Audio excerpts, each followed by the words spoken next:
വീണ്ടും വണ്ടിപ്പെരിയാറിൽ കടന്തലിന്റെ ആക്രമണത്തിൽ എസ്റ്റേറ്റ് തൊഴിലാളികൾക്ക് പരിക്കേൽക്കുകയാണ്. ഇന്ന് തങ്കമല എസ്റ്റേറ്റിൽ കാട് വെട്ടിത്തെളിക്കുന്ന 3 തൊഴിലാളികൾക്കാണ് കടന്തലിന്റെ ആക്രമണത്തിൽ പരിക്കേറ്റത്.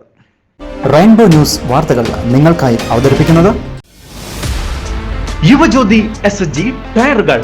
വാഹനങ്ങളുടെ ടയറുകൾ വേഗം ഓടിത്തീരുന്നത് മൂലം സാമ്പത്തിക ബാധ്യതയിൽ ബുദ്ധിമുട്ടുന്നവരാണോ നിങ്ങൾ? എന്നാൽ ഇതാ നിങ്ങൾക്കായി യുവജ്യോതി ടയർ ഷോപ്പ് വണ്ടിപ്പെരിയാറിലും.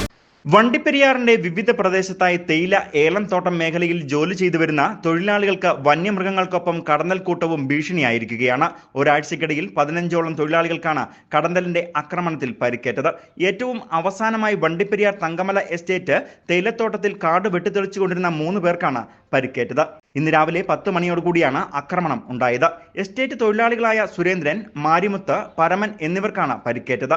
കാട് വെട്ടിത്തെളിക്കുന്നതിനിടെ മാരിമുത്ത് തേയിലച്ചെടിക്ക് അടിയിൽ കൂടുകൂട്ടിയിരുന്ന കടന്നൽക്കൂട്ടിൽ തട്ടുകയും ഈ സമയം ഇളകിയ മലന്തൂക്ക് ഇനത്തിൽപ്പെട്ട കടന്നൽക്കൂട്ടം ഇവരെ ആക്രമിക്കുകയുമായിരുന്നു. 18ഓളം തൊഴിലാളികൾ ജോലി ചെയ്തു വന്നിരുന്നു. എങ്കിലും കടന്നൽക്കൂട്ടം ഇളകിയതോടെ ബാക്കിയുള്ളവർ ഓടി രക്ഷപ്പെടുകയായിരുന്നു.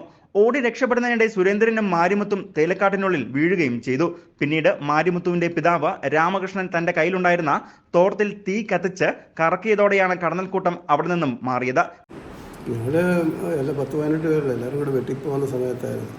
നേരെ കൂട്ടം അടുത്ത് നിന്ന് രാമകൃഷ്ണൻ്റെ മാന കൂടിനറിയാതെ പോയി വെട്ടിപ്പോയി.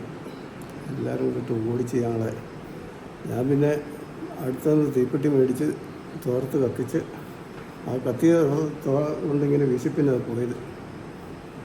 പിന്നീട് ഇവരെ വണ്ടിപ്പെരിയാർ ചുരക്കളം പ്രാഥമിക ആശുപത്രിയിൽ എത്തിക്കുകയായിരുന്നു. News bureau, Vandiperiyar.